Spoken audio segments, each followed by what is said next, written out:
Ok, mais uma vez, boa tarde. Estamos fazendo hoje o nosso último encontro, pelo menos nesse primeiro momento de geografia, e desde já eu quero fazer um agradecimento aqui a toda a equipe, né? Agradecer aqui ao professor Vitor pelo convite, professor Everton aqui no suporte, a Silvia Intérprete, a Lilian também no suporte, essa turma toda. Hoje, pessoal, nós vamos fazer uma coisa um pouco diferente, tá? A gente queria até mais alunos, né? O feedback desses alunos, o retorno deles, porque hoje a gente concentrou uma coletânea de exercícios, e cada exercício desse, não só a gente acaba exercitando, acaba fazendo, mas a gente acaba mais ou menos imaginando como é que é essa prova, naqueles moldes que a gente já tem trabalhado. Tá? Então vamos lá. Bem, um dos assuntos que a gente ainda não tinha conversado é com relação a essa parte ambiental. Nós não aprofundamos esse assunto.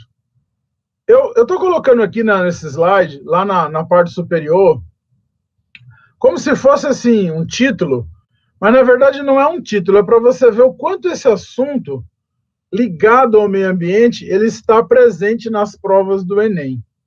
E mesmo que você não esteja vazio ali no espaço da prova 2018, isso não quer dizer que não houve alguma questão relacionada ao meio ambiente. Então, eu coloquei uma linha ali, mais ou menos, questões de lixão. A gente já não pode esquecer que nós estamos no Brasil agora vivendo no marco do saneamento básico. Tá? O Brasil está no século XXI, mas em algumas porções do país nós temos o esgoto do período medieval, tá? Ou não tem. Tá? Então, tem o marco da política de resíduos sólidos e agora o Senado aprovou. Tá? Então, pode ser uma questão para a gente pensar, porque saneamento básico é uma economia muito grande na área de saúde, né? A cada R$8 investidos em saneamento, você economiza 2, 3 em saúde do outro lado. Tá? Sem contar essa relação matemática, a própria proliferação de doenças. Enfim, lixão, saneamento básico, ilha de calor, tá? Desmatamento, aí o alter do chão, problema, conferências como a de Kyoto, desertificação, e na prova de 2019 caiu falando sobre o albedo. Então, o que a gente imaginou que um dos assuntos que a gente poderia pensar para a prova de 2020? Nós temos várias discussões ambientais mundiais acontecendo. Uma delas é com relação à entrada do Mercosul dentro da União Europeia, no sentido de ampliar esse leque de investimentos da União Europeia no Mercosul. E isso tem causado algumas situações embaraçosas, porque o ano passado, no Brasil, nós tivemos um índice de focos de queimada muito elevado, o que levou o Brasil a ser muito criticado, tá? Internacionalmente por conta dessa destruição ambiental. Isso é uma discussão que está aí. Nós temos uma discussão com relação a quem promoveu aquela contaminação no litoral brasileiro. Tá? Você há de convir comigo que o turismo, os pescadores, as comunidades tradicionais e o meio ambiente pagou um preço muito caro por aquele derramamento de petróleo que tem as suas sequelas por um bom período. Tá? Então, essa é uma outra discussão. Outra discussão que nós temos é com relação àquela garota de 16 anos que toda sexta-feira ela faz uma espécie de passeata, né, com relação, o presidente Bolsonaro até chamou ela de pirralha, está na ordem do dia, quer dizer, o jovem no envolvimento com um novo mundo, com uma nova dinâmica ambiental. E no meio de tudo isso, eu trouxe essa questão aqui da Faculdade de Medicina de Jundiaí, a FMJ, que fala do Acordo de Paris, que é um dos assuntos também que está postos aí. Então, a gente vai fazer essa questão, tá? só para a gente entender melhor ainda o que está acontecendo. A questão diz assim: a China e a União Europeia preparam um comunicado conjunto reforçando o compromisso com o Acordo de Paris, numa resposta à saída dos Estados Unidos do pacto. No documento, Pequim e Bruxelas, com apoio de todos os 28 países membros do bloco, comprometem-se à implementação total do acordo. A fonte disso é o Globo.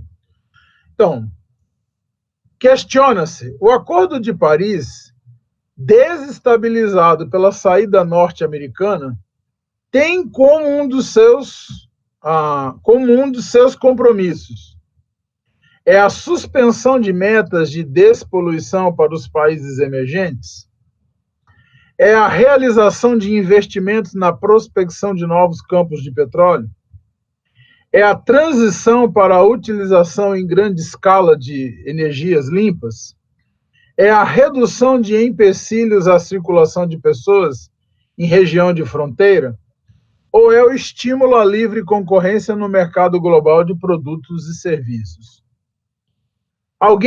Então, aqui nesse caso, dessa questão, é importante a gente lembrar que o Acordo de Paris, pessoal, ele está relacionado, o Acordo de Paris, primeira coisa que a gente não pode esquecer para uma prova, ele é um substituto do Protocolo de Quioto. O Acordo de Paris tem a mesma finalidade no sentido de que as metas, elas são mais razoáveis, no sentido de que você tem que diminuir os gases que promovem aí o efeito estufa. E uma dessas formas é você praticando energias limpas. Então, não é suspender meta de despoluição, não é para investir em novos campos de petróleo, não é relacionado à circulação de pessoas e nem o estímulo à concorrência no mercado global. O Acordo de Paris, né, a letra C é a resposta, a ideia é que a gente possa ter uma utilização em larga escala mais de energias limpas. Nesse mesmo segmento, nesse mesmo pensamento, a Mackenzie, não tem essa imagem lá na Mackenzie, tá? Eu coloquei essa imagem aí para ficar mais enriquecido. Mas uma questão da Mackenzie diz assim, ó, leia o trecho da reportagem e analise as proposições a seguir. Então, o presidente Donald Trump anuncia a saída dos Estados Unidos do Acordo de Paris em prol da economia. O presidente Donald Trump anunciou na quinta-feira a saída dos Estados Unidos do Acordo de Clima de Paris, compromisso firmado por 195 países em 2015. Com a saída, os norte-americanos aprofundam o atrito com seus aliados do Ocidente e juntam-se a Síria e Nicarágua como os únicos países fora do acordo. Essa é a manchete da notícia. Aí ele vem com algumas assertivas para você dizer quais é que estão relacionadas com a verdade. Primeira assertiva.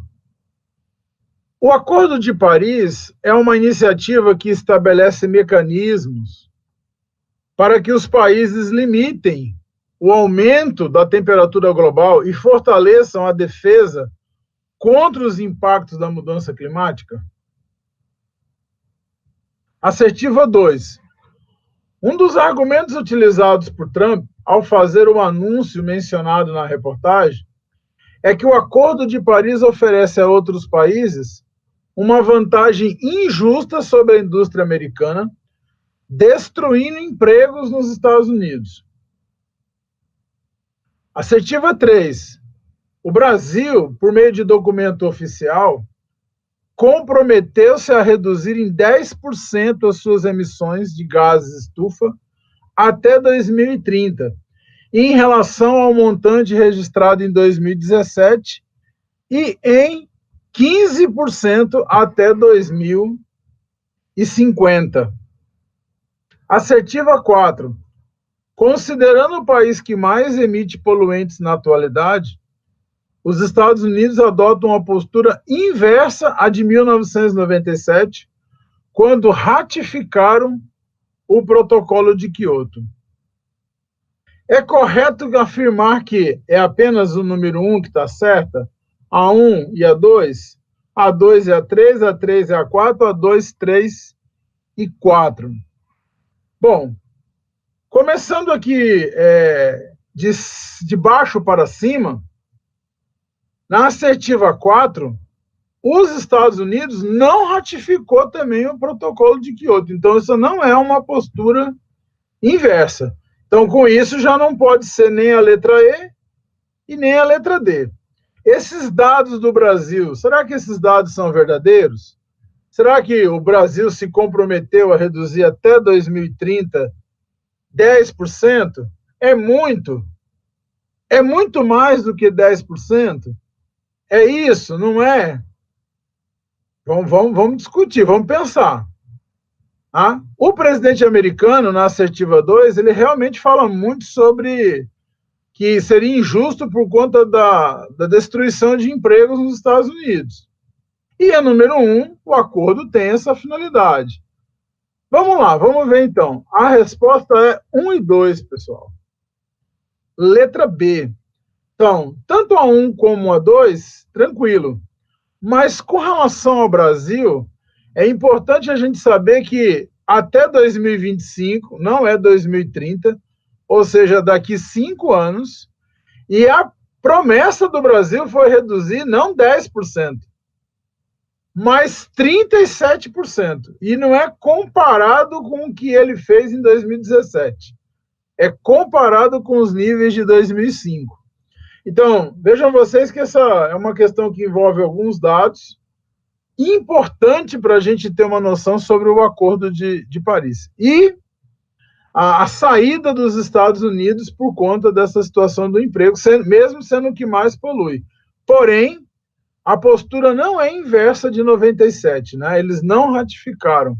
Tá? Vamos para outra conversa que habita as provas do Enem, que é a parte que nós chamamos de geopolítica, né? As relações de poder. E aí vocês estão lá no nosso slide título, né? Vocês estão vendo ali geopolítica da ONU, prova de 2011, Primavera Árabe, 2012 não teve, mas teve 2013, 2014, mundo bipolar, apartheid, a doutrina Bush, né? A questão da Palestina, novamente a questão da Palestina em 2018, 2019, ano passado, a prova falou sobre o Conselho de Segurança da ONU. Vocês sabem que nós temos 5 cadeiras permanentes no Conselho de Segurança da ONU, né? China, Estados Unidos, Rússia, a Inglaterra e França. E nós temos mais 5 cadeiras que são rotativas e são biênios. Então, a cada 2 anos troca. O que acontece é que quando você projeta um mapa do mundo, você vai ver que tem alguns países que se sentem desprestigiados por não pertencerem ao Conselho de Segurança com as cadeiras permanentes. Então, dentro da própria ONU, há uma discussão de aumentar de 5 para 10 cadeiras permanentes. Por que os países querem fazer parte dessas cadeiras permanentes? Porque você tem, além do voto, que todos os países da ONU têm o voto, mas quem é do Conselho de Segurança, cadeira permanente, ele tem voto e veto. Então, vamos imaginar que há uma situação de insegurança no mundo com relação à Síria, e os Estados Unidos resolvem definitivamente fazer uma invasão, ou melhor, uma invasão na Venezuela, a situação aqui com Nicolás Maduro. Se a China ou a Rússia votar contra, mesmo que 100 países aliados aos americanos votem por uma intervenção militar, esse veto derruba esses 100 votos favoráveis. Então, dá para imaginar o quanto isso é significativo, é poderoso no mundo? Então, o Japão questiona esse espaço, né? A Índia hoje, né, questiona, a África do Sul, Brasil questiona esse espaço, já que o próprio México, países que estão aí numa economia denominada hoje de emergente, que tem uma influência no seu âmbito regional muito forte e acreditam que deveriam ser de um quadro permanente do Conselho de Segurança da ONU. Então, uma questão veio mais ou menos nesse sentido. Nós temos uma discussão que, tanto nas provas de história como de geografia, ela aparece muito lá, que é a questão da Palestina. E foi essa que eu coloquei, uma dessas, né, que a gente colocou aqui para você fazer, para tentar entender melhor o que se passa nessa região. Então, diz assim na questão: ao longo de vários períodos da história, e principalmente durante o século XX, os judeus intensificaram sua busca e migração em prol da ocupação da região, que consideram como terra prometida.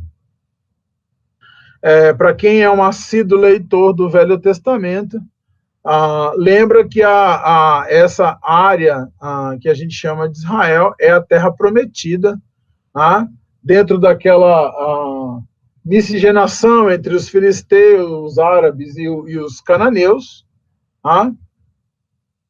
é a terra prometida a Abraão, Isaac e Jacó. Mais tarde, em 1948, vai ser criado o Estado de Israel.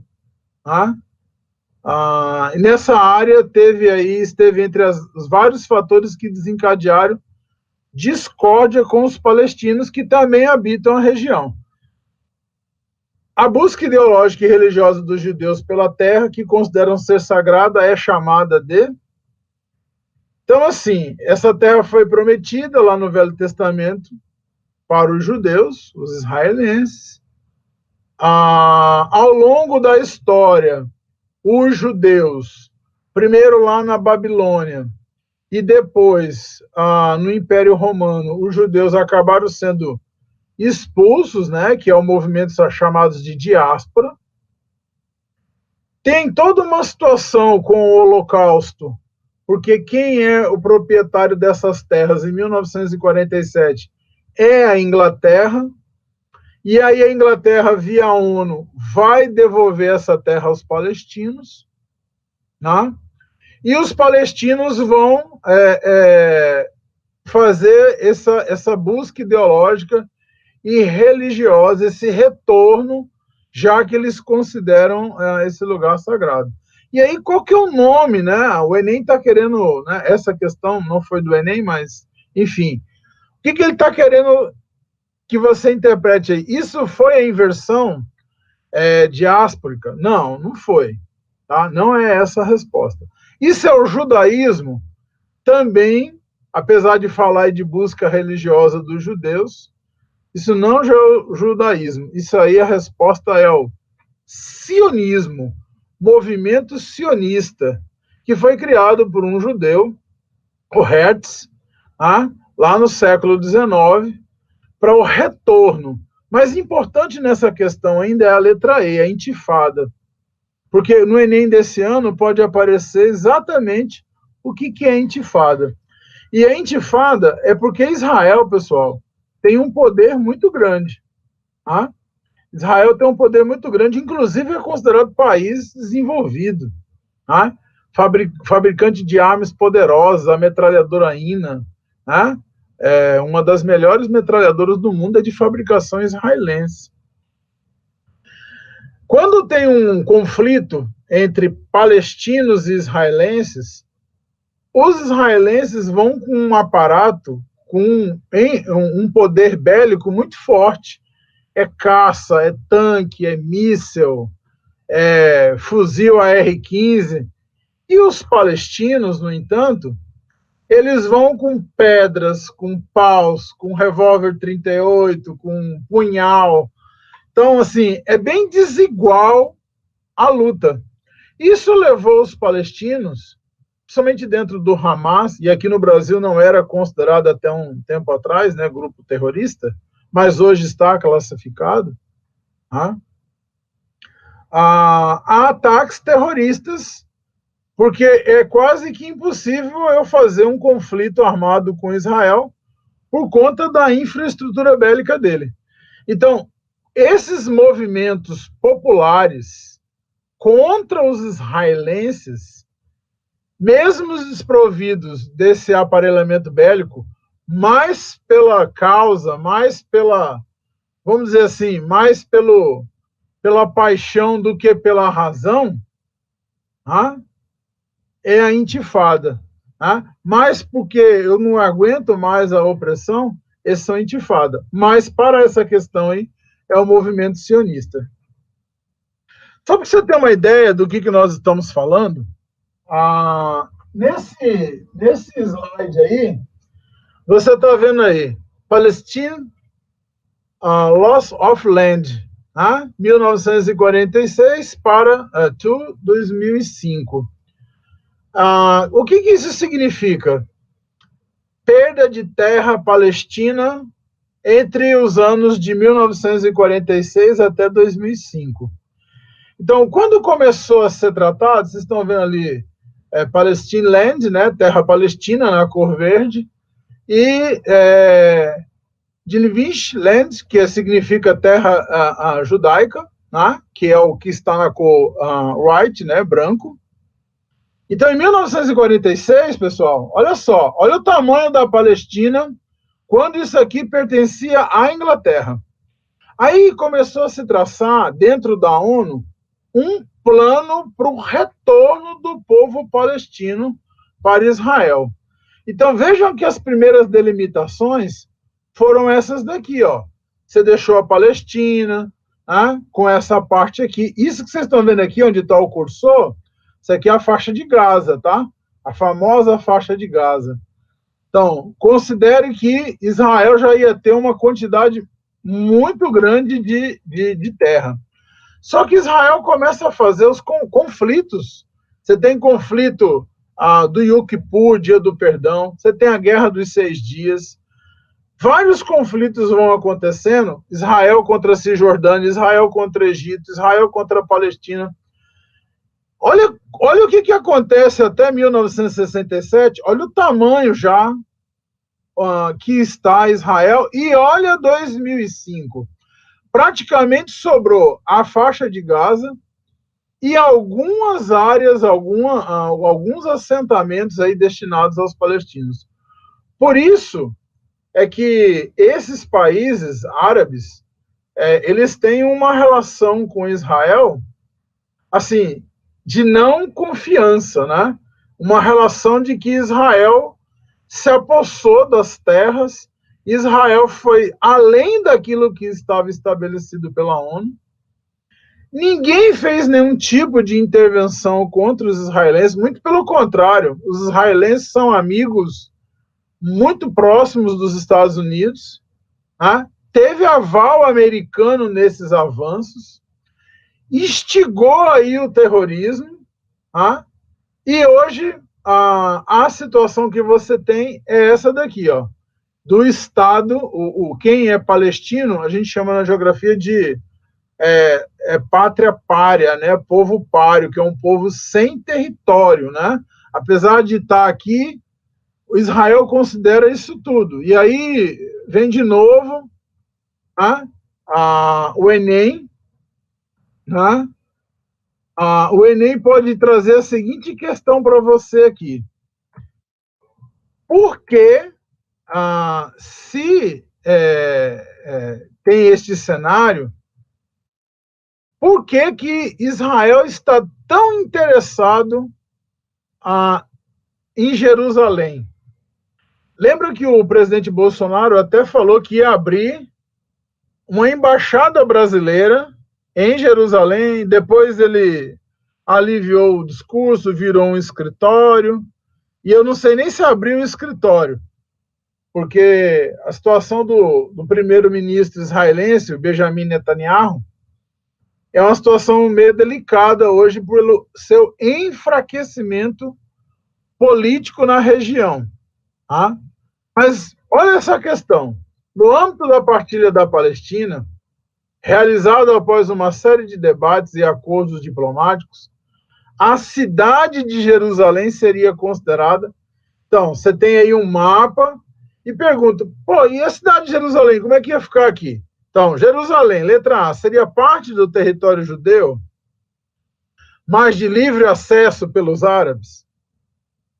Letra B, a capital da Palestina, Jerusalém seria a capital da Palestina, porém com participação gestora de Israel? Letra C, Jerusalém seria uma cidade administrada igualmente pelos dois países? Letra D, Jerusalém, a capital de Israel, sendo restrita a entrada de palestinos em sua área, lembrando que a capital de Israel é Tel Aviv. Tá? E letra E, que o acordo e o debate seria de que Jerusalém seria uma cidade neutra, de cunho internacional, administrado pela ONU. Isso é o que está pactuado. Então, quando o presidente Bush, vocês já sabem que a resposta aqui é a letra E, quando você vê o presidente Bush falando que vai mudar a embaixada americana para Jerusalém, com o apoio do Benjamin Netanyahu, o presidente Bolsonaro com o mesmo discurso, eles estão querendo dizer que estão rompendo os debates, estão rompendo os acordos diplomáticos, porque o combinado dentro da ONU é que a ONU administraria e essa cidade não seria de ninguém. Hoje, não sei se vocês sabem, mas Jerusalém é uma cidade que congrega as 3 maiores religiões monoteístas do mundo, né? Uma parte da cidade é cristã, um outro quarto da cidade é do judaísmo e um outro quarto da cidade é islâmico, é muçulmano. Então, justamente já para você congregar todas as tendências. Perguntas sobre a Jerusalém tendo embaixadas lá, você está fazendo uma ruptura de acordos diplomáticos estabelecidos dentro da ONU. Cuidado com são questões da atualidade. Tá? Bem, mudando, outro assunto que está posto aí, que vocês estão vendo que não cai todos os anos, né? Não caiu em 2018, nem em 2015, 2014, 2011, mas que apareceu na prova de 2019, né? Tratando sobre a distribuição, a dispersão industrial, que é o assunto relacionado à indústria. Então já caiu o porto, já caiu o modelo de indústria, já falou da desindustrialização, artesanato. Só para quem... Desindustrialização é um termo que a gente não está muito, às vezes, habituado. Desindustrialização é quando você tem uma região, pessoal, e ali, por uma questão econômica, por uma questão, às vezes, de cessar algum daqueles atraentes fatores locacionais, né, essa indústria ela começa a deixar de existir nessa região. Então, eu tenho, por exemplo, redução de matéria-prima, ou aconteceu alguma catástrofe, ou o solo urbano passou a ser muito caro naquela região. Eu prefiro investir uma outra, porque a prosperidade será muito mais acentuada. Então, esses fatores aí podem levar a um processo, né, de redução das indústrias. E até mesmo o processo de competitividade internacional. É muito comum hoje você, por exemplo, quem vai comprar um tênis, né? Um tênis da Nike. Você, na sua ingênua inteligência, você diz que o tênis é americano. Mas se você colocar o processo de desindustrialização, é só o símbolo, né? Só o designer, às vezes só a campanha de marketing que foi feita realmente nos Estados Unidos. Tá? Porque para o capital é muito mais interessante ele migrar para onde a legislação trabalhista é mais empobrecida, onde a legislação ambiental não é tão atuante, tá? Aonde ele vai poder pagar salários ainda cada vez menores para poder aumentar a margem de lucro, tá? Aonde há incentivos fiscais para a sua instalação. Então eu vou fazer o meu tênis lá na Tailândia, tá? Pego borracha da Malásia, pego mão de obra da Tailândia para fazer a costura, pego a mão de obra das Filipinas para fazer o cardaço, costuro na Indonésia e está lá na vitrine de Miami, ou de Oklahoma, ou na Quinta Avenida de Nova York, para você adquirir o tênis por 500, 600, 700 dólares. E às vezes a gente tem a ilusão de que a gente comprou um produto de primeiro mundo. O produto pode até ter essa tecnologia de primeiro mundo, eu não questiono isso, a qualidade do produto. Mas o fenômeno da industrialização e usando a mão de obra de outros países é muito comum dentro do que a gente chama hoje de nova ordem mundial. Bem, saindo desse cenário e olhando para essa questão que foi colocada aqui para a gente poder revisar sobre esse assunto, o processo de industrialização no Brasil foi iniciado de maneira mais consolidada. Então, no Brasil, como é que foi esse processo de industrialização? Letra A, foi pelos portugueses que viam em sua colônia a potencialidade de produzir mercadorias maquinofaturadas para a metrópole? Isso está errado porque os portugueses nem produziram aqui no Brasil, né? Na verdade, os portugueses, eles, por conta do pacto colonial, só podiam vender para a Inglaterra. Então, até o processo de maquinofatura aqui no Brasil foi congelado nesse período, né, de colônia. Pelo governo Vargas, né? Então, o processo de industrialização está mais consolidado pelo governo Vargas, graças aos efeitos sentidos pelo país frente à crise de 29? Essa daí é a resposta correta, lembrando que foi o presidente Vargas, numa ruptura, tá, com parte da aristocracia rural, numa ideia de que você precisava tornar o país um país, deixar de ser um país rural, agrário, para ser um país urbano industrializado. O Vargas vai começar um processo de nacionalização, em que ele vai desenvolver parte do que nós temos hoje ainda na indústria aqui. Então, é o governo Vargas que vai criar, por exemplo, a Companhia Siderúrgica Nacional, que é onde eu vou fazer aço, ferro, latão, zinco. Isso é importantíssimo para a indústria, né? A própria Petrobras. Então, base do que nós temos hoje, pessoal, na parte elétrica, na parte de petróleo, na parte de exploração de minérios, o Vargas tem uma contribuição muito grande. Eu não vou entrar no mérito aqui do Estado Novo, nem do golpe, nem do suicídio do Vargas, mas do ponto de vista da indústria brasileira, ele é a figura referência. Vamos dizer assim, ele alavancou todo este processo. Aí você vai falar assim, mas em 1970, em plena ditadura militar, professor Roger, não teve também um momento em que a indústria ela cresceu naquela figura dos self-made men, né? Os homens que se fizeram por si mesmos. Olha, a ditadura, veja o que está dizendo aqui na questão.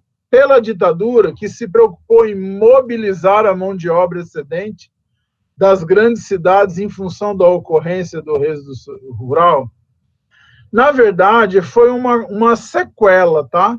Não foi que ela se preocupou. Aliás, a indústria se desenvolveu muito na região do Rio de Janeiro e aumentou consideravelmente depois no estado de São Paulo. Tanto é que São Paulo, Rio, Minas concentram ainda nos dias de hoje 62% da produção industrial está dentro da região Sudeste. Tá? E isso a indústria atraiu. Lembrando que essa indústria era aquela indústria ainda com viés taylorista, fordista, que utilizava muita mão de obra, totalmente diferente do processo de indústria. E é importante você, aluno, distinguir esses momentos históricos da indústria, porque há 40 anos atrás, se eu fizesse o seguinte discurso: olha, eu vou trazer uma indústria para o Acre, e aí nós vamos gerar milhares de empregos. Isso soava como algo rico, que ia solucionar o problema do desemprego, todo mundo ficava feliz. Hoje, essa indústria pode até vir para o Acre. Só que nós não vamos mais gerar aqueles milhares de empregos, porque nós temos uma outra indústria, né? Nós temos a indústria hoje 4.0. E essa indústria não é uma indústria que ela vai substituir a mão de obra. Ela já substituiu a mão de obra. Ela está querendo hoje, por isso que, às vezes, nós estamos numa discussão em sala de aula ou dentro de uma instituição de ensino, e a gente diz assim: você está estudando para você aprender o conteúdo ou para você solucionar problemas? Porque hoje é mais importante você estudar e aprender a solucionar os problemas, né? Porque a parte técnica, a parte teórica, você vai buscar hoje por meio aí das redes, né, de computadores, né, pelas informações que estão dispostas no mundo cibernético, você vai descobrir.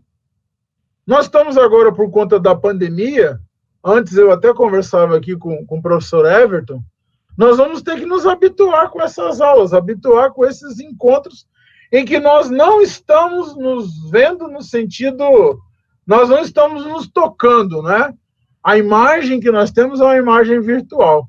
Você já parou para imaginar que nós estamos produzindo em casa, nós estamos trabalhando em casa? Então, imagina que a indústria já está 2, 3, 4, às vezes uma maratona na frente da educação nesse sentido. Então, por isso que a letra C ela não corresponde. Nós estamos num outro momento do mundo e num outro tipo de indústria. Tá? E ele coloca aqui pelo governo do Fernando Henrique Cardoso, né, que é colocada a sigla FHC, que sentiu a necessidade de transformar o parque industrial brasileiro para atender o mercado externo. Na verdade, o FHC, o presidente Collor, o presidente Itamar Franco, o presidente FHC e o próprio presidente Lula, não é que eles sentiram necessidade de transformar o parque, eles precisavam ajustar, né, essas relações internacionais comerciais que nós temos com o mercado mundial, tá? Mas não é isso que se trata da consolidação. Então, a resposta é a letra B. Lembrando, pessoal, que o Vargas também vai ser responsável por um processo muito importante dentro da indústria, que é um processo que a gente chama de substituição de importações. Tá? Atenta para isso aí na sua provinha do Enem. Eu coloquei aqui uma outra questão também, porque às vezes se fala muito nos chamados fatores, né, locacionais, o que leva uma indústria, né, o que estimula uma indústria a estar presente em algum local. Né? Então, a questão diz assim: tanto se analisarmos o território brasileiro, quanto se levarmos em conta as configurações espaciais do mundo, podemos perceber que a industrialização não se distribui de forma homogênea. Tá? É extremamente desigual. Os fatores locacionais que direcionam e redirecionam a atividade industrial pelas diferentes localidades são os principais responsáveis por essa dinâmica ou por essa desigualdade. Entre os fatores que a gente pode considerar aqui, né, proximidade dos grandes centros administrativos globais. É isso que atrai uma indústria? Presença de mão de obra barata. existência de infraestruturas e meios de transporte, fornecimento de incentivos fiscais por parte do governo. Então, você tem 1, 2, 3 e 4 de assertivas. Quais seriam aí as assertivas, né, as afirmativas corretas? Bom, que a indústria ela tenha interesse nos incentivos fiscais por parte do governo. Você já parou para imaginar? Eu quero instalar uma indústria aqui no Acre, vou me dar 5 anos sem pagar a conta de energia, 5 anos sem precisar pagar o ICMS, o Imposto sobre Circulação de Mercadorias, vou ganhar o terreno, vou asfaltar até a porta do terreno e eu vou gerar 1.200 empregos nessa indústria diretos e mais alguns milhares indiretos. É bom para a empresa? É bom. É bom para o município? É bom para o estado? É bom. Só que os economistas vão lá e acabam fazendo uma conta. Esse lote, esse asfalto, esse ICMS, essa energia, se ela for compensada em uma outra parte para a população está pagando um preço muito caro para gerar esse emprego. E aí eles usam um estudo da Ford, que foi se instalar no estado da Bahia. Ia gerar 2.500, 3.000 empregos, isso há alguns anos atrás. Fizeram uma conta, daria algo em torno de 300, 400 mil reais por emprego gerado, essas isenções. Então você tem que ver, é engraçado, né? Então 3.000 pessoas ia custar 400 mil reais cada uma dessas pessoas. Então, quanto é que o Estado gasta para financiar um emprego? Será que não seria melhor converter isso numa forma de juro zero para estimular o pequeno empresário que emprega mais do que as indústrias para ele investir dentro do seu empreendimento para gerar mais emprego do que às vezes eu via BNDES dar milhões para uma indústria e esse financiamento público, né? E o que é pior, como a gente não faz essa leitura econômica, a gente não tem este olhar global, né? O discurso político fica assim, eu, na minha gestão, gerei tantos empregos. É verdade, olha, o governador trouxe essa indústria para cá, gerou emprego. A população não entende que ela mesma, por meio dos impostos, dentro desses incentivos fiscais, dessa renúncia de receita, é ela que está gerando um emprego para ela mesma, ou seja, para ela sim, para uma parte, né, para uma porção muito pequena dela. Então, às vezes as pessoas não gostam de professor de história e de geografia, porque você começa a desvendar as coisas, né? Mostrar de outro lado que você mesmo é que está pagando a conta daquilo ali daquilo que você está concorrendo por emprego. Estou concorrendo por essa vaga, mas você mesmo que está financiando por meio dos seus impostos a vaga que você concorre. Então, essa letra C aqui é verdade. É claro que a indústria, que é um local, por que a gente tem desmetropolização ou desindustrialização, principalmente dentro do estado de São Paulo? Bom, do ponto de vista dos meios de transporte, eu estou com tudo no pedágio, né? Eu estou com tudo privatizado. Você vai andar numa Via Dutra, você vai andar numa Regis Bittencourt, você vai andar numa Anhanguera, você vai andar 100 quilômetros aí passando pelos pedágios, mas não tem um buraco, né? Então, esses meios de transporte aqui, isso quer dizer que 300, 400 quilômetros de distância diminui o custo e essa distância, pela condição da infraestrutura e pela condição do meio de transporte, eu não preciso me preocupar com isso. Se a mão de obra for barata, é aquilo que eu falei para vocês, eu posso fazer na Indonésia, nas Filipinas, na Malásia, e trazer para o Brasil. Ou eu até levar para os rincões do Brasil, ofertar aí o salário mínimo, que é o que você tem que pagar constitucionalmente falando, tá? Mas você há de convir comigo que é uma mão de obra. Às vezes essa mão de obra, nós não estamos falando apenas de uma situação de uma mão de obra com baixa qualificação. Vai ver quanto é que ganha um engenheiro, pessoal, da Volkswagen na Alemanha, se não é 12 mil euros. E vai ver quanto é que ganha um engenheiro sênior da Volkswagen aqui no Brasil. Um ganha 20 mil aqui no Brasil, o que você vai dizer, nossa, mas é um ótimo salário, ou 12 mil, ou 15 mil, realmente é um salário maravilhoso, para os padrões brasileiros. Mas veja bem, a partir do momento que esse cara faz a mesma coisa que um engenheiro sênior na Alemanha, e o cara lá ganha 10 mil euros, ou 12 mil euros, que multiplicado, vamos multiplicar, tá? 4. Então ele ganha 50 mil, 60 mil, ele ganha 2 vezes mais, ganha 200% a mais. Mesmo que você considere a diferença econômica, a diferença da chamada do custo de vida do indivíduo, a diferença é muito grande. Então vale a pena eu fazer como a Fiat, né? Eu venho, faço o meu carro aqui no Brasil e mando ele de volta para a Europa, né? E uso aqui a mão de obra qualificada e barata. Tá? 2, 3 e 4 estão certas. A única que a gente vai se opor é essa coisa de você ter que estar perto de um centro administrativo global. É aquilo que eu lhe falei, a campanha de marketing, a decisão, o escritório central, às vezes até a sede, né, a matriz da empresa, pode estar num centro administrativo global.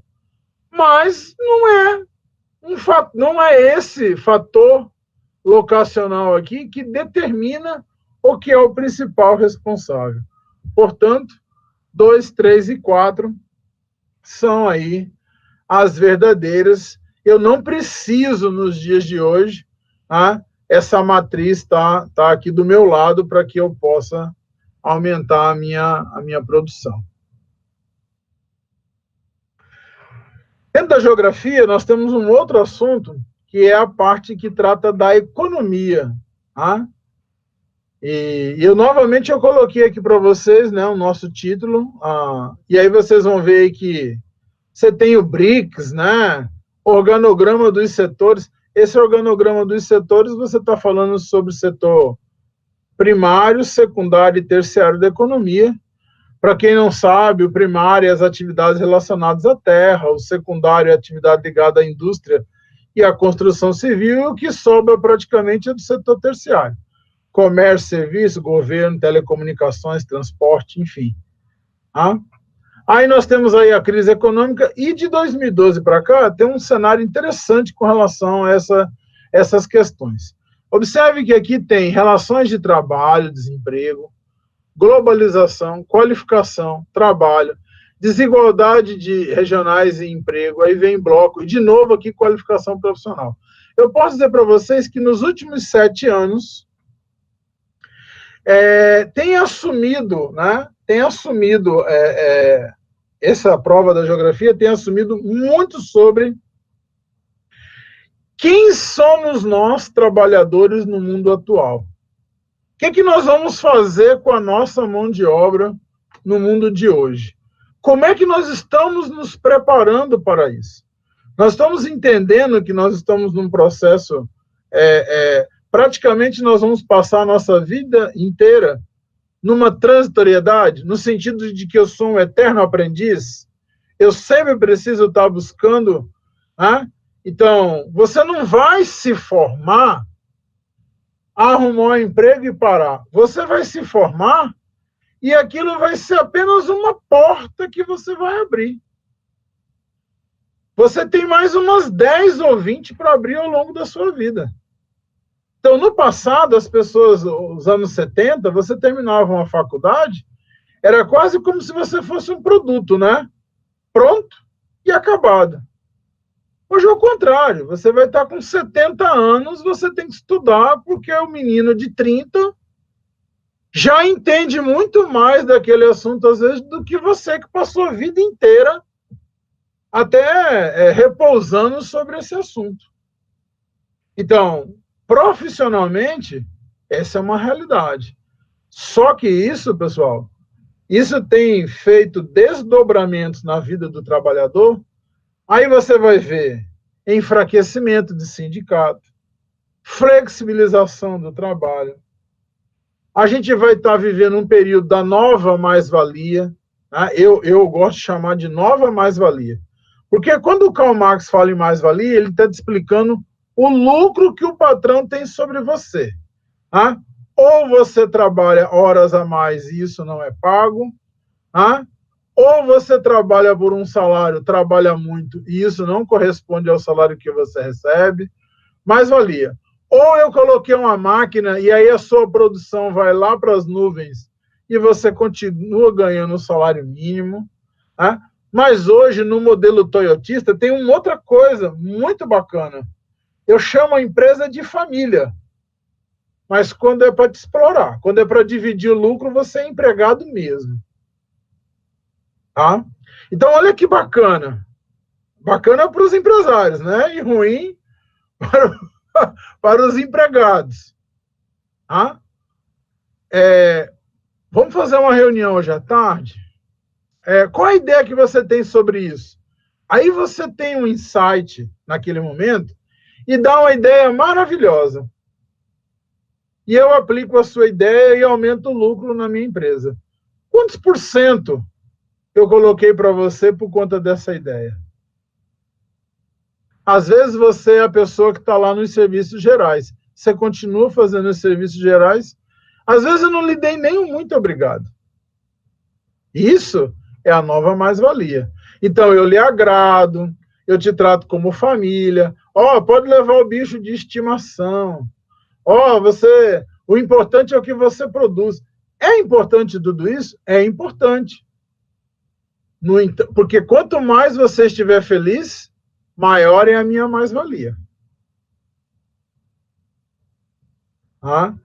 E isso nós entendemos às vezes que você está explorando as pessoas. Porque a pessoa acredita que você realmente é um amigo, né? Aquele amigo de todas as horas. E eu sou um amigo comercial, né? Eu sou um amigo que eu quero só captar. E isso criou uma situação até interessante, porque muitas pessoas querem abandonar a iniciativa privada e querem vir para o serviço público, porque no serviço público você tem plano de cargo, carreira e salário, que o tempo vai passando, você não vai ser descartado, vai aumentando as suas letras. Esse é um grande diferencial entre a iniciativa privada e o serviço público. Só tem um detalhe. Hoje o serviço público já está revendo também essas ações. E isso está fazendo uma fragmentação dos direitos de muitos trabalhadores, tanto da iniciativa privada como do serviço público. Tá? Então, assim, a gente tem um cenário hoje que ele é muito desfavorável. Por isso também o discurso do empreendedorismo, de você ser o seu próprio patrão, né, você ser o seu próprio empregador, ele ficou muito recorrente, porque você está num processo realmente de diluição, né?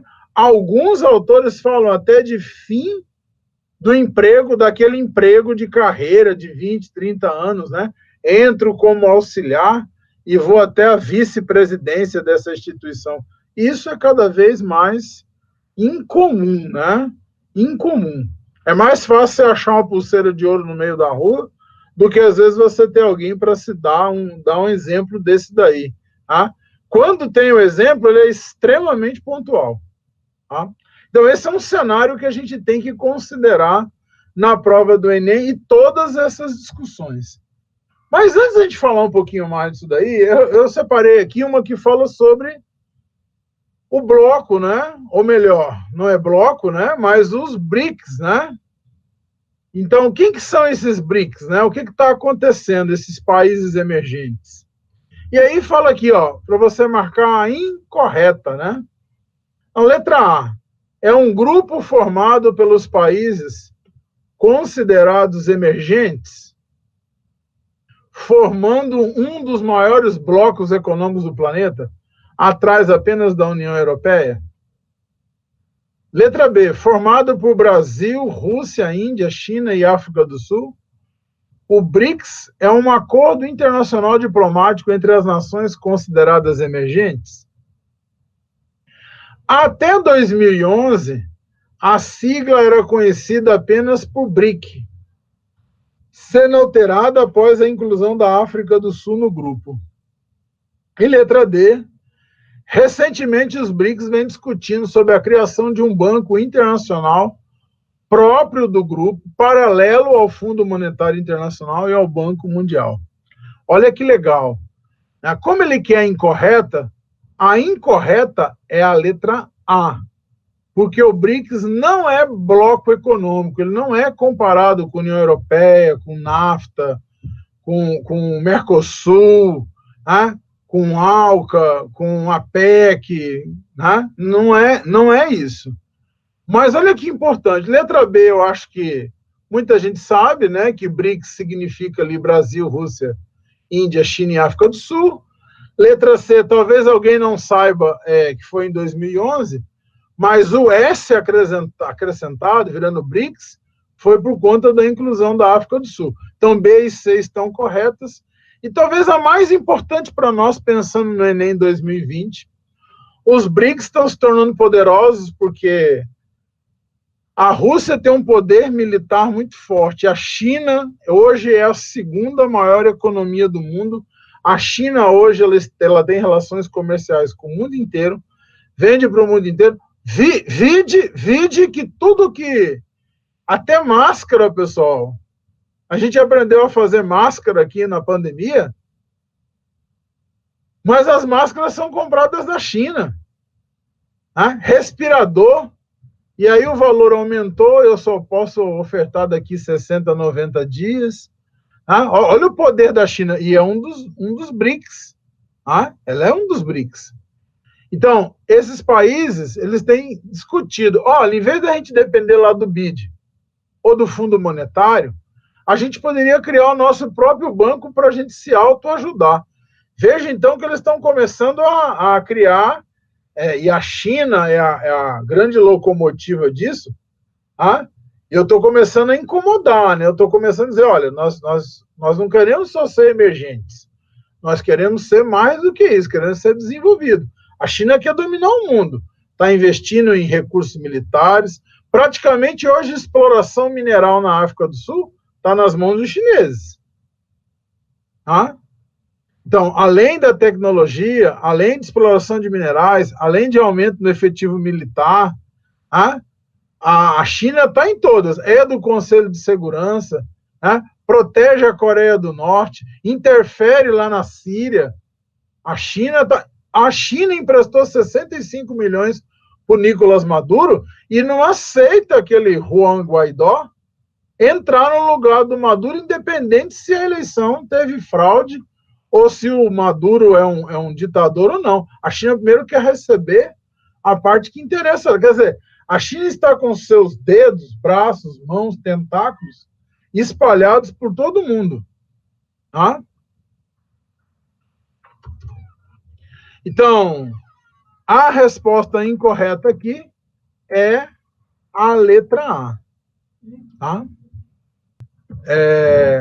Outra questão. Enem 2004. A gente está considerando aqui, agora, uma charge.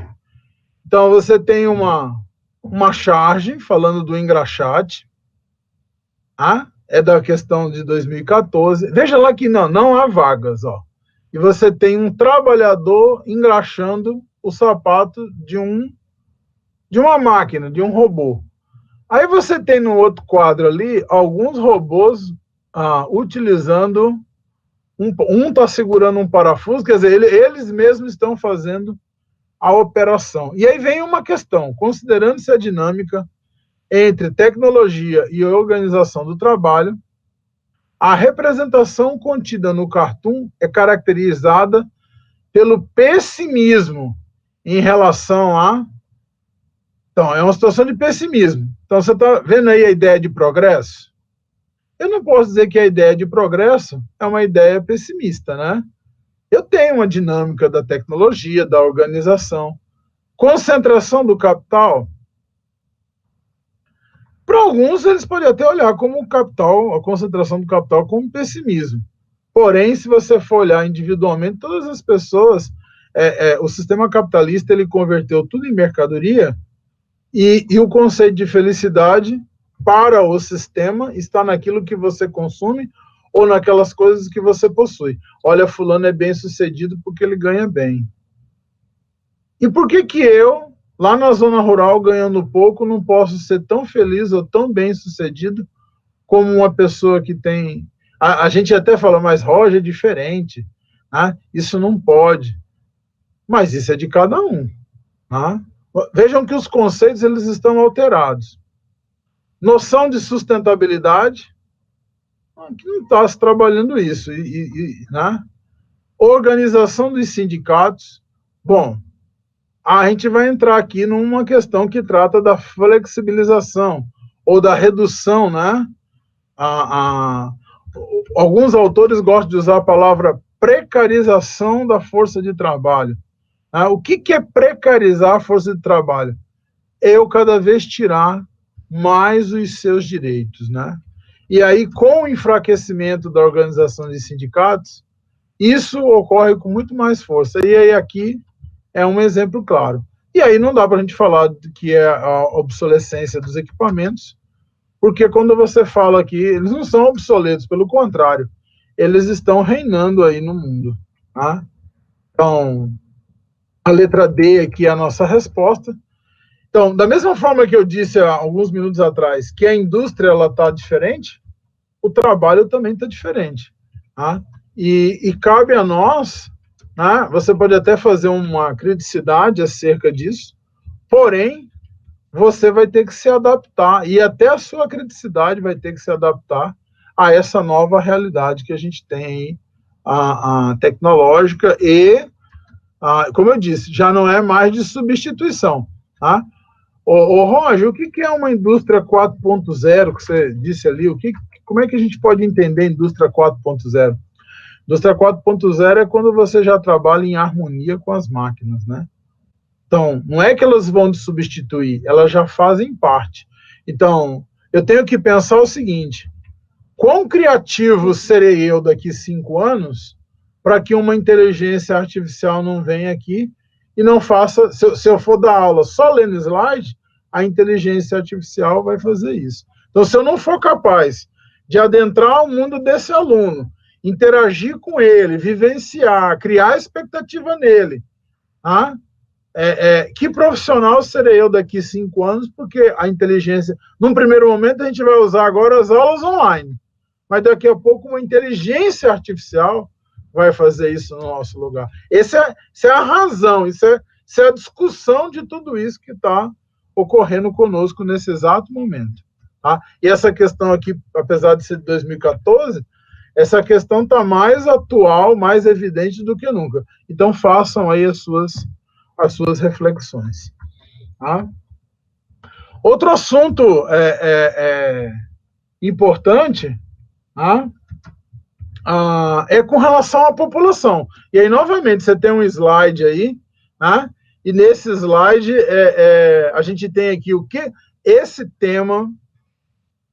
Eu fiz um levantamento, já disse para alguns, de 1998 até 2019, de tudo que aconteceu dentro da disciplina de geografia, dentro do Enem.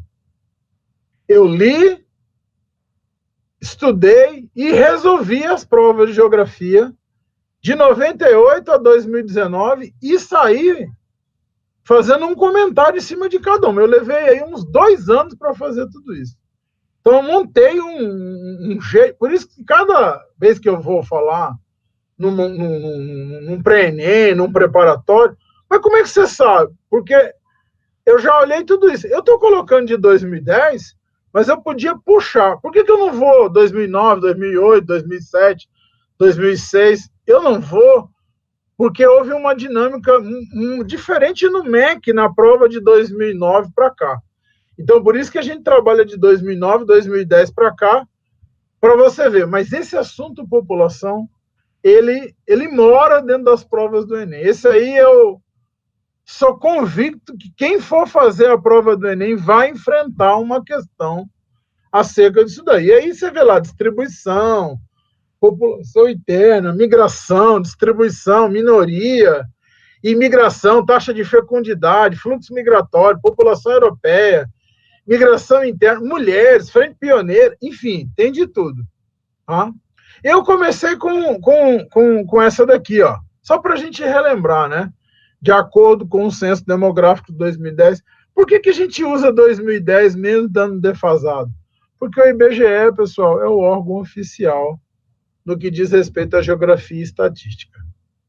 Quando sair agora o censo de 2020, a gente vai estar com esses dados oficialmente atualizados. Então, vocês estão vendo que a população do Brasil está 190. Mas você pode assistir um jornal, alguém vai falar, mas é 208.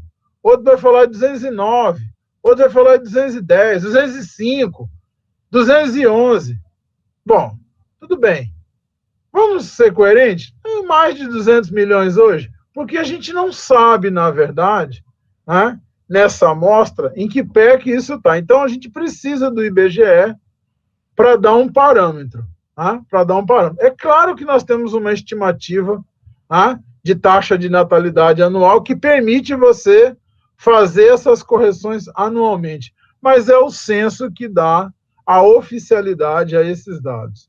E aí o Brasil alcançou uma população de 190 milhões, né, quase 191, totalizando 22,4 habitantes por quilômetro quadrado. E aí a gente vai dizer que o quê? O Brasil é densamente povoado? O Brasil é populoso? O Brasil é homogeneamente povoado ou ele é proporcionalmente adensado? Veja bem que elaborou essa questão, ele tá querendo que você tenha o conhecimento sobre se um lugar ele é populoso ou é povoado. Então, eu tenho que ter essa distinção. Quando você fala para mim que um país é populoso, você está levando em consideração a totalidade de pessoas que moram naquele local.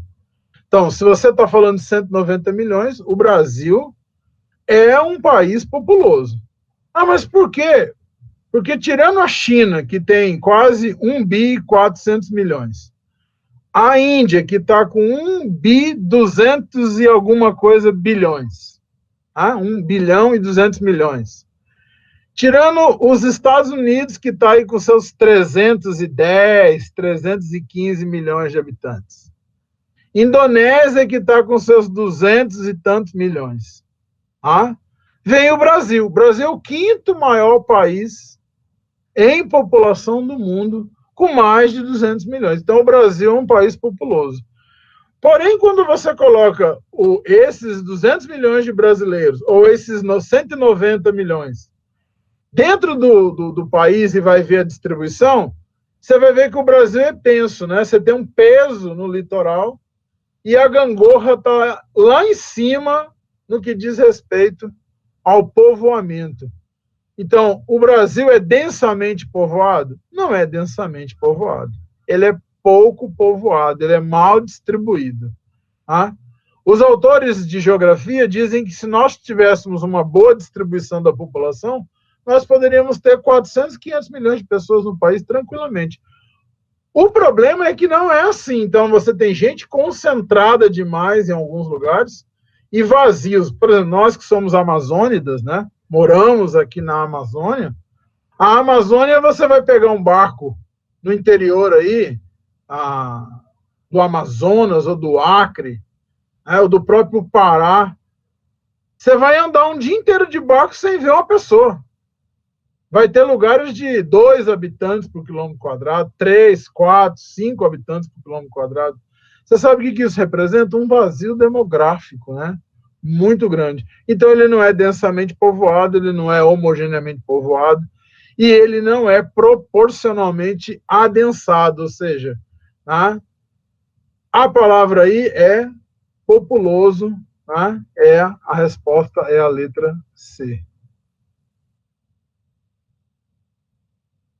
Melhor, perdão, a letra B, né? Populoso. E aí eu coloquei mais algumas informações para que depois vocês possam olhar o gabarito aí, né, e até ficar para vocês estudarem. E uma das grandes discussões no mundo, né, é exatamente sobre as superpopulações, né? E aí vocês estão vendo uma foto, né, do mundo asiático, onde está concentrado aí hoje. Quando você pegar ali uma parte considerável da Ásia, você está com 42, né, 45% da população do mundo nos chamados formigueiros humanos, né? E essa superpopulação leva algumas discussões. Por exemplo, eu não vi agora ainda ninguém usando a superpopulação para explicar sobre as pandemias, né? Aí você vai dizer, mas o que tem a ver? O que tem a ver é muito simples. Aqui no Brasil nós somos 200 milhões de habitantes, então você imagina 200 milhões de pessoas comendo 20 gramas de arroz na hora do almoço, tá? 10 gramas de feijão e, sei lá, 20 gramas num pedaço de carne. Se todo mundo comer 200 milhões, 20 gramas de carne no almoço, quanto que você precisa de área de pastagem para produzir só para o mercado interno? Isso levando em conta as desigualdades. Eu estou falando para 200 milhões de pessoas. Agora vamos colocar no lápis 1 bilhão e 400 milhões de pessoas. Você já imaginou se eles comerem a mesma quantidade de arroz e feijão que nós comemos? Quanto é que... Praticamente a produção deles vai ser só para atender o mercado interno, né? Se é que essa produção consegue atender o mercado interno. Você já imaginou que eu tenho que diversificar a minha alimentação? Formiga torrada, gafanhoto, porco, cachorro, rato, morcego, coronavírus. A superpopulação, ela nos dá as primeiras diretrizes de aspectos culturais de um país. Então, eu vi muita gente falando, né, de que a coisa pode ter sido uma jogada geopolítica, né, aquelas teorias conspiratórias de que... Eu acredito, pessoal, que não. É exatamente por conta de cultura, de tradição, e via superpopulação, você explica muito dessa cultura asiática. Tá? Até mesmo questões que aqui no nosso país são polêmicas, né? No que diz respeito, por exemplo, a direitos humanos, aborto, vida. Tá? Tem diferenças por conta de lugares em que você tem aí um processo de superpopulação. Isso é uma discussão muito mais aprofundada, a gente teria que tirar um dia só para... Eu estou dando aqui só a pontinha do iceberg, só para vocês terem um outro olhar, né, um olhar científico sobre esses assuntos que estão ocorrendo. Bom, este mapa aqui, ele nos revela onde é que está a maior quantidade de pessoas, né? Então, veja você que o Sudeste Asiático, eu pegando aqui China, Tibete, Bangladesh, Indonésia, Laos, Vietnã, Malásia, Filipinas, Singapura, Hong Kong, a China, e Coreia e Japão, essa região do mundo aqui, é a região que, quando você soma, aí você tem 45% aí da população do mundo. Tá? E aí coloquei uma outra também, da Fundação Getúlio Vargas. Tá? As características demográficas de um país são dinâmicas e alteram-se ao longo da história, segundo diferentes contextos socioeconômicos. Recentemente, o IBGE identificou algumas mudanças no perfil da população brasileira, entre as quais a diminuição da população masculina em relação à feminina nas regiões metropolitanas. E, por outro lado, o aumento da população masculina em relação à feminina em alguns estados da região norte e centro-oeste. Além de um envelhecimento geral da população. Assinale a alternativa que melhor explique pelo menos uma dessas alterações. Então, esses fatos estão acontecendo por quê? Nós temos na letra A, o envelhecimento da população explica-se pela baixa qualidade de vida que dispõe o povo brasileiro em média. Então, por que está tendo essa diferença entre homens e mulheres? Será que é a baixa qualidade de vida? Nas regiões norte e centro-oeste, as más condições de vida afetam principalmente mulheres e crianças, o que explica o aumento proporcional da população masculina. Letra C.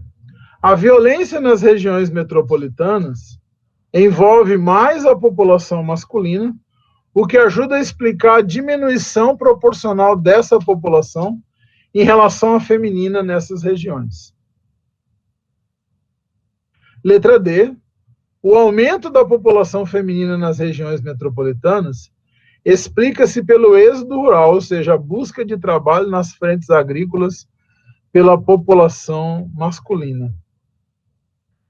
Bom, se você observar, a Fundação Getúlio Vargas, ela vai tentar aqui te mostrar por que a gente sabe que as mulheres vivem mais que os homens. Em particular, a gente poderia dizer assim, o critério é cuidados com a saúde. Tá? Não necessariamente genética, mas cuidados com a saúde. A mulher é muito mais cuidadosa. Então, na letra A, ele colocou assim, o povo brasileiro em média. Se você for pegar os índices do IBGE com relação à população brasileira, por mais desiguais que a gente possa parecer, as pessoas elas estão conseguindo ter acesso, pessoal, a uma cesta básica, a uma escola. As pessoas estão conseguindo... Eu não estou dizendo que elas estão... Está tudo arrumadinho. Mas se você comparar com 40, 50 anos atrás, você tem hoje alguns serviços, né, pelo menos, estão aí precariamente, mas já existem até precariamente, porque eles não eram nem precários no passado, porque eles não existiam. Tá? Então, isso faz com que haja... essa população está até envelhecendo por conta disso, por uma melhora nessa qualidade de vida, e não uma baixa. Tá? Na região norte e centro-oeste, a gente pode até dizer que tem algumas condições de vida, mas o nordeste também não pode ficar de fora. Tá? Então, aqui o nordeste tem uma situação particular, principalmente mulheres e crianças, o que explica o aumento proporcional da população masculina. Também está errado porque não há esse aumento. Aliás, aqui no Brasil, se você for pegar o mapa, você vai ver que 52% da população é mulher e 48% é homem. Essa é a projeção, a estimada oficial do IBGE. Tá? Então, assim, é um equilíbrio, é quase 50%, tá 2% de diferença. O que vai fazer essas mudanças é, por exemplo, lá na letra D, está dizendo que tem mais mulher porque os homens foram para a frente agrícola. Nós não estamos tendo frente agrícola no Brasil nos últimos anos. Tá? Então, não é isso. Tá? E vai dizer que o aumento da população feminina nas regiões se explica pelo êxodo rural, como se só a mulher viesse para cá. Tá? Muito pelo contrário. Quando teve o êxodo rural, principalmente nos anos 70, 80, era muito comum vir a família. Ou vir primeiro o homem e depois buscá-la. Tá? Então, também não combina. A resposta aí é a letra C. O que a gente observa nas regiões metropolitanas é que a violência ela é muito mais forte no seio da população masculina, o que a gente vai observar que isso faz uma mudança bem drástica. Então, você vai ver que a população masculina, você tem mais acidente de automóvel, fora a violência, né? Vamos considerar aqui violência no sentido global, violência no trânsito, tá? A violência no que diz respeito aí ao tipo penal, tá? Sempre você, hoje, com essa disseminação das facções por conta da competitividade dos espaços de venda de drogas, você é muito mais pessoas do sexo masculino envolvido, e às vezes tem os acertos de conta. Então, a letra C aí, tá? É o que traz essa coisa com homens. Tá? A própria quantidade de homens embriagados ao volante e mulheres, se você for fazer isso, os homens explodem em milhares de alguma coisa por cento acima das mulheres. Tá? O Enem gosta muito de trazer pirâmides, né, para você fazer uma análise.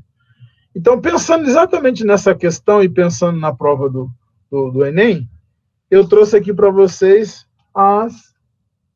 as projeções das pirâmides, né? Então, você tem uma pirâmide aqui, 2013, tá? Você tem a projeção para 2014 e para 2060. Vamos tentar fazer uma análise bem breve daqui, mas entendendo como é que o Enem vai te cobrar. Por exemplo, se o Enem falar sobre... E aí tem uma coisa que às vezes o aluno ele não faz essa conexão, né? As redações do Enem têm tudo a ver com história, com geografia, com sociologia, com filosofia. Tem tudo a ver. Se você é um cara você é atento nessas disciplinas, você tem uma noção do que tem acontecido na história, no teu espaço, você consegue. Então, é sobre a população surda, é sobre a mulher, é sobre a violência, é sobre o cinema. Isso está tudo relacionado com história e geografia. Então, se você for um cara ligado, por exemplo, vamos imaginar que esse ano o tema lá seja sobre a natalidade. Olha, se você estudou aqui um pouquinho as pirâmides, qual é a tendência? Você vai querer ser ginecologista ou você vai querer ser geriatra? Você quer ser ginecologista ou você quer ser geriatra? Você vai querer na tua empresa um homem ou você vai querer uma mulher? A mulher vive muito mais, isso significa que ela se cuida muito mais. É muito mais zelosa consigo mesma. Dá uma menor despesa para o INSS e dá uma melhor despesa para as empresas. Mesmo tendo a questão da gestação, né, da gravidez. Então você começa... Por que as mulheres cada vez ocupam mais espaço? Além do empoderamento delas, olha só, o mundo vai ser das mulheres, né? Quantitativamente falando, já está previsto na estimativa. Então, você pode começar a fazer aqui, N situações para você entender o que está acontecendo na sociedade. Então, essa coisa de você ter 3, 4 filhos, olha aqui, a taxa de natalidade no Brasil cada vez é menor. Então, aí você tem que pensar, quem vai vender fralda, ou vai vender bicicleta infantil, vai vender massinha, ou vai abrir creche, tem que pensar muito bem, Olha aqui, Tem que pensar muito bem que a tendência é as pessoas não terem filhos. Ou terem um filho apenas. Os casamentos tardios. A pirâmide, ela conversa com você. Os gráficos conversam com você. Outra coisa, olha aqui, a expectativa de vida, reforma da Previdência. Eu sou contra a reforma. Muita gente é contra. Mas vamos olhar aqui um detalhe, Veja aqui nessa linha, 2013, tá? Antes da reforma, de 65 a 69 anos.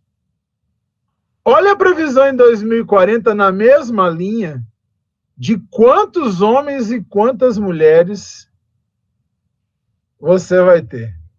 Eu posso tirar aí dessa linha vários entendimentos que o Enem pode te cobrar. Você quer ver um entendimento? Nós vamos ter que fazer outra reforma da Previdência. Entre 2020 e 2030, se esse gráfico de 2040, se essa pirâmide aqui estiver certa, eu tenho que fazer uma nova. Por quê? Porque eu não aguento pagar esses milhares de aposentados. Você sabia que no Brasil nós temos 9% da população aposentada? 9% da população idosa, perdão. E nós vamos chegar aí a 2025, 2030, na casa de 22% da população idosa. E aí, em 2040, você está percebendo que é maior, né? Vamos voltar aqui, acompanhando o cursor aqui, Olha só para 2060, olha aí quantos mais. Vejam vocês que a pirâmide, ela está deixando de ser uma pirâmide para virar uma traqueia, né? Para virar uma coisa aqui, E o país está envelhecendo. E quanto mais velho o país, às vezes o país fica até mais calmo, mais sábio, mas ele fica mais caro. Você já parou para imaginar quanto vai ser o custo do plano de saúde com essa quantidade de idosos aqui? Então, vejam que essas informações, elas conversam com você. Tá? Eu estou dando aqui, pessoal, infelizmente a gente está fazendo aqui né, vamos dizer assim, um aperitivo, né? Isso aqui a gente trabalha em 2, 3 horas, uma aula só sobre isso daqui, para você ver todos os desdobramentos, né, que isso aqui pode trazer. Veja bem, ó, eu vou ter uma população acima de 100 anos. Se esse gráfico fosse na Europa, a Europa criou agora o neo-idoso. Você sabe o que é o neo-idoso? Porque idoso é a partir dos 60 anos. Mas tem gente de 60 a 80 que está pulando de paraquedas, está fazendo faculdade, está fazendo planos como se fosse um garoto de 25. Então, realmente idoso, né, o idoso, aquele idoso realmente que já está num quadro que precisa de um acompanhamento, que não pode mais morar só, na Europa é aquele acima de 80 anos. Você já parou para imaginar se alguém der a ideia de que a gente só vai chegar à aposentadoria se for neo-idoso lá na frente? Ó? Que ninguém nos ouça, né? Mas são as discussões que estão aí no mundo.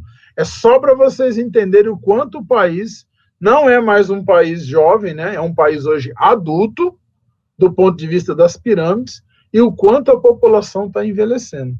E isso também tem uma coisa positiva. Está querendo dizer que a qualidade de vida da população está melhorando. Tá? Eu coloquei aqui, ó, ainda uma outra mais detalhadazinha, né? Que aí já pega um período um pouquinho mais para trás, né?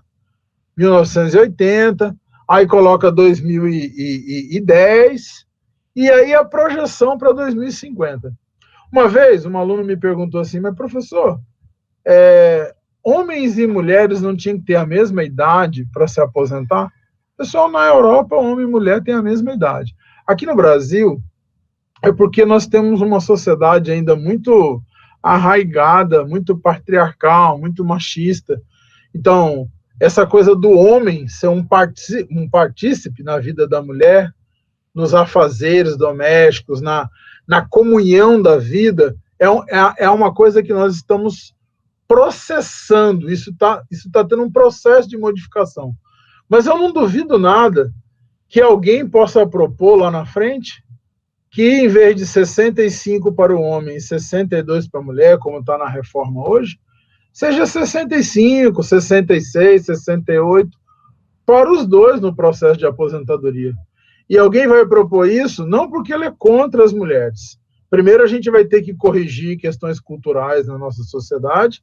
E olha só aqui, ó, olha 2050, quantas mulheres acima de 80 anos a mais do que homens, de 75 a 79, de 70 a 74, ou acima de 70 anos. Ó. Sempre há mulheres a mais. E aí alguém vai fazer um discurso, não é um discurso de gênero, no sentido de não dizer que a mulher não é digna ou de que ela não é merecedora. Sempre será merecedora. Mas o discurso econômico, né? O discurso econômico. Então, o homem já vai estar ajudando em casa, vai ser também um novo homem, tá? Então, isso está posto aí. São discussões, né, que podem aparecer para você numa prova de Enem. Nós estamos chegando aqui na parte final, né, e eu coloquei os últimos slides estão relacionados a outros assuntos que aparecem. E a gente tem cartografia, vegetação, algumas noções, tá? Que esses vão ser saltitantes, pessoal. Tem ano que acontece, você veja que 2012 não constou, né? Mas eu comecei com uma questão da PUC, tá? O texto abaixo refere-se a qual formação vegetal? Ele faz um questionamento. De origem bastante discutida, essa formação e características das áreas onde o clima apresenta duas estações bem marcadas. uma seca e outra chuvosa, como no Planalto Central. Ela apresenta dois estratos nítidos, um arbóreo arbustivo, onde as espécies tortuosas têm os caules geralmente revestidos de casca espessa, e outro herbáceo geralmente dispostos em tufos. Bom, nós estamos falando de uma floresta, nós estamos falando da caatinga, nós estamos falando da formação do Pantanal, de uma mata semiúmida ou do cerrado. Vamos lá. Onde você tem estação bem marcada, uma seca, outra chuvosa, você vai dizer no Acre, né? O Acre tem uma seca e uma chuvosa. Porém, o Acre ele está totalmente absorvido pela floresta amazônica. E aí a floresta amazônica, pessoal, não é arbóreo arbustiva, ela é apenas arbóreo. Já começa aí. Onde é que nós temos formações arbóreo arbustiva? Nós temos na Caatinga, nós temos no Cerrado. O Pantanal é o que a gente chama de área de transição. Tá? É um ambiente chamado cientificamente de ecótono. No Pantanal você vai encontrar de tudo, então não dá para caracterizar isso aí. Mata semiúmida, geralmente não tem essa característica de uma área bem seca. Se ela é semiúmida, o que vai acontecer é que ela tem chuvas constantes. Tá? Não falou aí de solos pedregosos, não falou de açude, não falou de semiárido, não falou de espinhos, falou de caule revestido de casca espessa. Você sabe por que no cerrado, que é a resposta, a casca é espessa? Porque nesse período aqui que é seco, que aumenta a evaporação, o que acontece? O que acontece quando aumenta a evaporação? A casca não deixa essa água ir embora. O apelido do cerrado é a caixa d'água do Brasil. Por quê? Porque você tem muito reservatório de água no seu subsolo. A resposta aí é cerrado, tá? O nosso bioma cerrado. E aí eu coloquei mais alguns detalhes aí com relação ao período chuvoso, o período seco, tá? Para a gente conhecer. É importante que você tenha uma ideia geral de como é que está distribuída essa vegetação. Outro assunto que às vezes aparece, e é não menos importante, é com relação ao tipo de clima naquele lugar, climograma. Aqui no Brasil nós temos 6 tipos de clima, e eles estão aí. Como é que você vai fazer para acertar uma questão que envolve aí climograma? Observe você que onde nós moramos, que o clima é equatorial, tem chuvas elevadas, e aí cai um pouquinho no meio do ano, por conta da massa polar atlântica, mas ó, as temperaturas são elevadas o ano inteiro. Tá? Olha só. Aí você tem que olhar sempre, depois em casa, que você tiver esse material, vocês vão dar um zoom aqui, ó, para você ver tanto qual é a pluviosidade, como para você ver qual é a temperatura aqui. Tá? Ó, qual é a diferença, por exemplo, do equatorial para o semiárido, já que as temperaturas são elevadas o ano inteiro? A diferença está nas chuvas, ó. Ó como é que não chove aqui, ó. Como é que você vai fazer a diferença de um subtropical para um equatorial? Na região sul, seja Curitiba, Santa Catarina, Rio Grande do Sul, você tem chuvas constantes. Mesmo quando você tem a neve aqui, ó, é algumas situações pontuais. Tá? É algumas situações pontuais. E assim você vai guardando cada um desses tipos de climograma ou termopluviograma, que são as palavras. Eu ainda coloquei uma aqui, a nossa penúltima questão de hoje, a do Enem 2005, que é para ver se você tem uma ideia de localização geográfica. Então, o texto diz assim: o jardim de caminhos que se bifurcam. Uma lâmpada aclarava a plataforma, mas os rostos dos meninos ficavam na sombra. Um me perguntou: o senhor vai à casa do Dr. Stephen Albert? Sem guardar a resposta, o outro disse: a casa fica longe daqui, mas o senhor não se perderá se tomar este caminho à esquerda, e se em cada encruzilhada do caminho dobrar à esquerda. Quanto à cena descrita acima, considere que, primeiro, o sol nasce à direita dos meninos. O Senhor seguiu o conselho dos meninos, tendo encontrado 2 encruzilhadas até a casa. Concluiu-se que o Senhor caminhou respectivamente nos sentidos? Então, veja que é uma questão bem simples, e esse ano caiu sobre latitude, né, 2019, muito simples também, que às vezes é pura interpretação. O Sol, pessoal, nasce no leste. Então, se o Sol nasceu à direita dos meninos, o Sol nasceu no leste.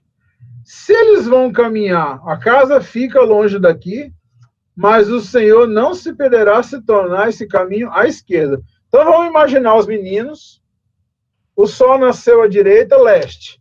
Se eles vão tomar esse caminho da esquerda, eles vão tomar este caminho para o oeste. Aí encontrou a primeira encruzilhada. O que ele falou?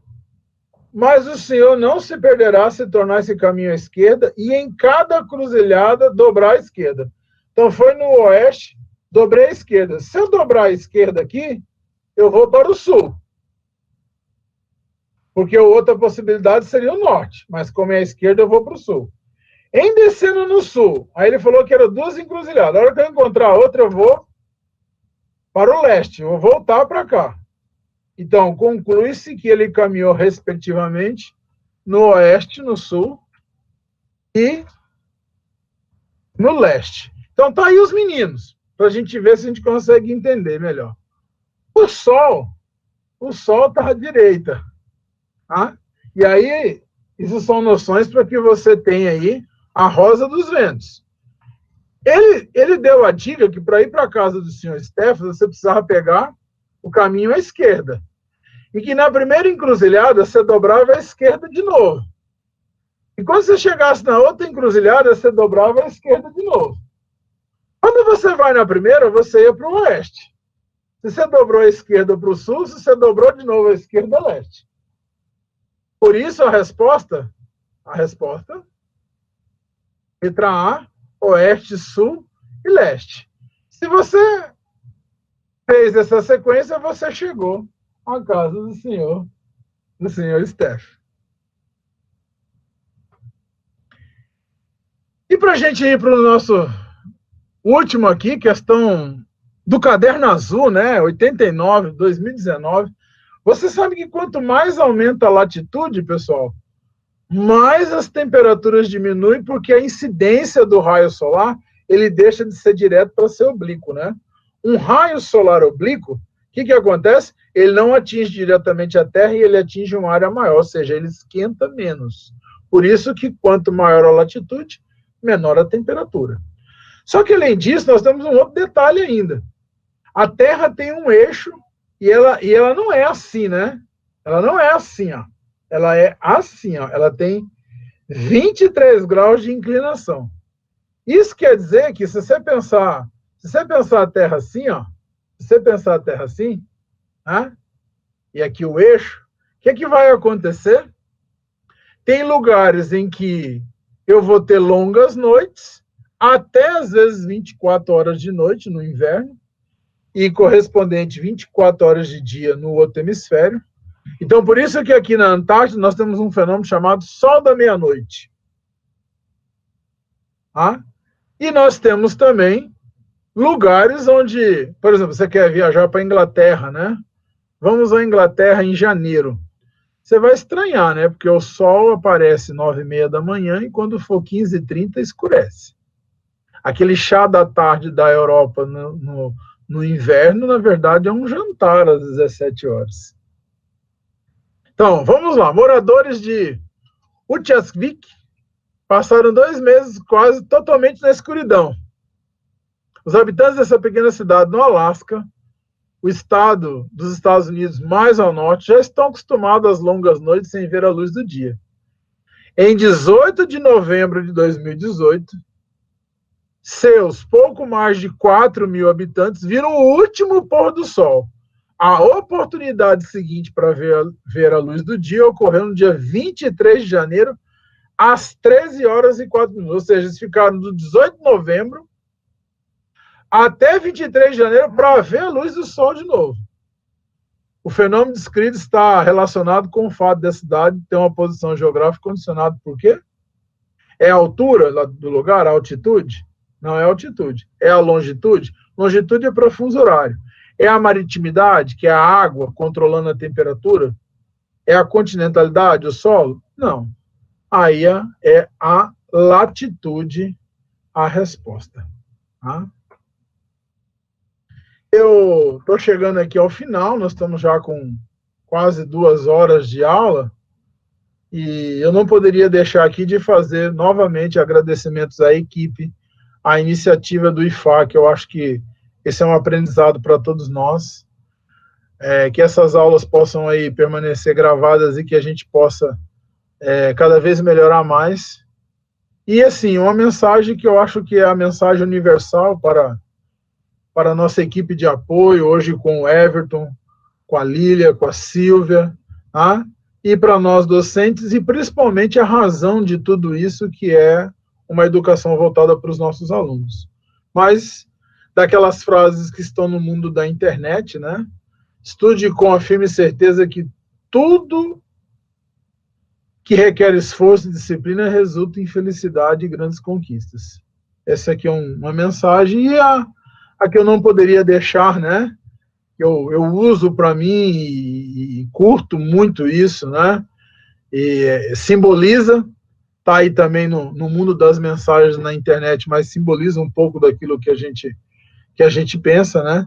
Estudar pode não ser o que mais, né? Ser o que mais gosta de fazer, mas será essencial para o dia, para que um dia você possa fazer o que mais gosta, tá?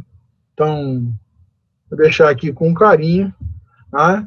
E nada melhor do que nesses livros virtuais a gente pode escrever, no livro didático a gente tem que zelar, mas que vocês se apropriem dos livros, porque a sabedoria, ela mora justamente neste local aí. Então, um abraço, meu agradecimento a todos, fico aqui à disposição para algum questionamento, alguma pergunta, tá? E devolvo aí a fala para a equipe que está aí nos assistindo. Obrigada, professor Roger, pela mensagem e pela aula também, excelente aula, tá? Não temos nenhuma pergunta aqui no chat. Quando vai ser a próxima aula? O Everton está perguntando. A última. Estamos aqui, sempre, tá? Show, professor, sempre show, hein? Meu Deus do céu. Um dia eu vou chegar lá, professor. Vamos chegar, todos nós. Mandar um abraço aqui para o Luiz, para a Ana, para o Samuel, para o Andreilson, a turma que eu estou vendo aqui, né? Está presente aqui conosco, né? É uma satisfação, viu? Nonato.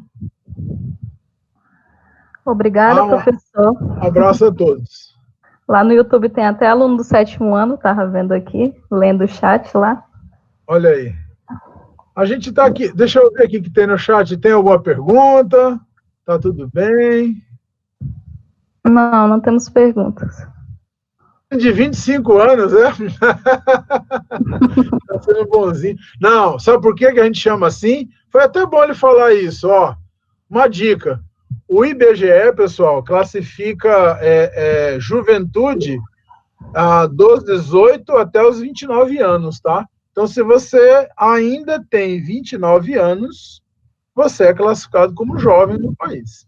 Apesar do direito dizer que você, aos 18, é absolutamente capaz e responsável aí por todos os seus atos para a resposta tanto no mundo civil como penal.